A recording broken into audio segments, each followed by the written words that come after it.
Hello everyone मो Sushila educational channel रे आपण मानक स्वागत। आज आम structural approach to translation by Shri Baikanath Acharya बहिर चैप्टर 1 आम पढ़ी सारी। वर्तमान चैप्टर 2 पढ़ा। चैप्टर 2 रे अच्छी structure 8 I am you are. I am माने मो अटे, यू आर माने तुम्बे अट।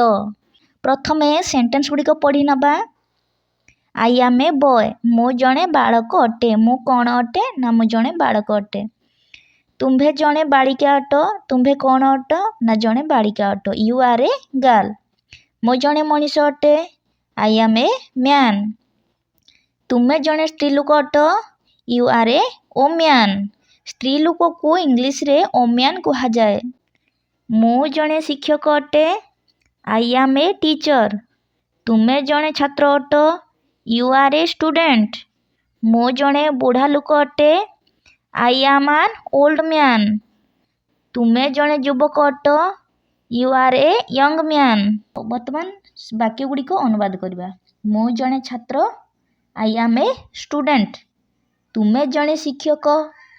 You are a teacher. मो गोटे शिशु। I am a child. तुम्हें जड़े बुढ़ा लोक। You are an old man. मो गोटे बालिका। I am a girl. तुम्हें जड़े कृषक। You are a farmer. मो जड़े राजा। I am a king. तुम्हें जड़े छात्री। You are a student. मन रखिए छात्र एवं छात्री को इंग्लिश रे स्टूडेंट कहा जाए। मो गोटे चाकर। आई एम ए सर्वेंट। सेठी गोटे बिलेई। That is a cat. ये गोटे गध।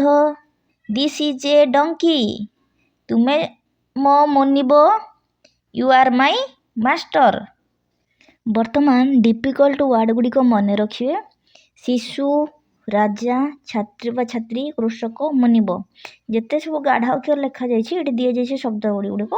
शिशु को चाइल्ड कहा जाए। कृषक को फार्मर कहा जाए। राजा को किंग कहा जाए। छात्र बा छात्री को स्टूडेंट कहा जाए। मुनिब को मास्टर कहा जाए। एतिकी रे मु विदाय नउची। नेक्स्ट वीडियो रे पढ़िबा स्ट्रक्चर 9। धन्यवाद।